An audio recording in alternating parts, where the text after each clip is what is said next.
नमस्कार दोस्तों, आज मैं सुभाष चंद्र जी का मृत्यु पर बताने जा रहा हूँ, रहस्यमय मृत्यु पर बताने जा रहा हूँ।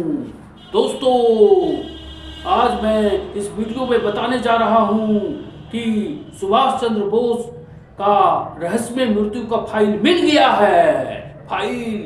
गया है और कातिल का पहचान भी हो गया। आज वीडियो को अंत तक देखें। भारत की आजादी की कहानी अधूरी है अगर उसमें एक नाम ना लिया जाए, नेताजी सुभाष चंद्र बोस। वे नेता जिसने कहा, तुम मुझे खून दो, मैं तुम्हें आजादी दूंगा।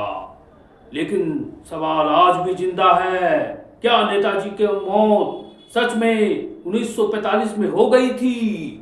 वे जिंदा थे और भारत लौटे? आज की इस वीडियो में हम दोस्तों जानेंगे नेताजी का जीवन और उनकी मौत का रहस्य। सुभाष चंद्र बोस का जन्म 23 जनवरी 1897 में कटक उड़ीसा में हुई थी। उनके पिता जानकीनाथ बोस एक प्रसिद्ध वकील थे, बड़े वकील थे। नेताजी बचपन से ही तेज बुद्धि और देशभक्ति से भरे हुए थे। उन्होंने कलकत्ता में पढ़ाई की, फिर इंग्लैंड में जाकर ICS इंडियन सिविल सर्विसेज की परीक्षा पास की, जो कि बहुत कठिन था।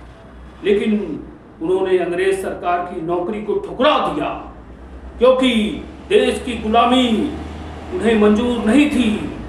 भारत लौटकर नेताजी महात्मा गांधी और कांग्रेस से जुड़े, लेकिन उनका रास्ता अहिंसा से अलग था। उनका विचार कांग्रेस से मेल नहीं खाता था। नेताजी मानते थे अंग्रेज भारत छोड़ेंगे नहीं, उन्हें ताकत से भगाना होगा। इसी विचार के कारण उनके और कांग्रेस के नेतृत्व के बीच मतभेद बढ़ते गए। द्वितीय विश्व युद्ध के दौरान, दोस्तों वीडियो को पूरा देखिएगा, इसमें नेताजी के मौत का रहस्य उजागर होगा। नेताजी भारत से गुप्त रूप से निकलकर जर्मनी फिर जापान पहुंचे।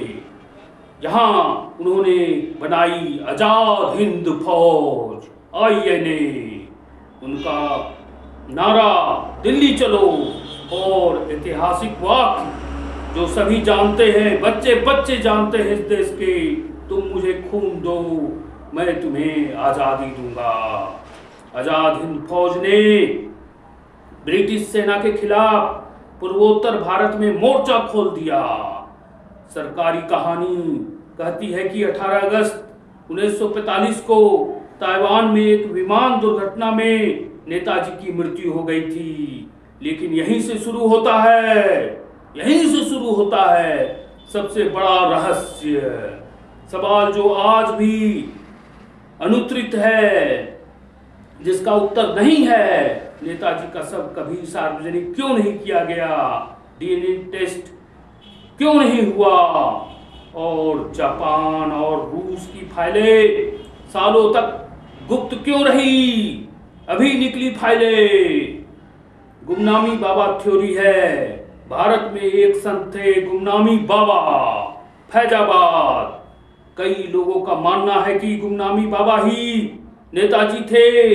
उनके पास मिले नेताजी से जुड़ी वस्तुएं, जर्मनी और जापान के दस्तावेज और वही आदतें और सोच थी इस गुमनामी बाबा की। लेकिन सरकार ने उन पर कभी साफ जवाब नहीं दिया।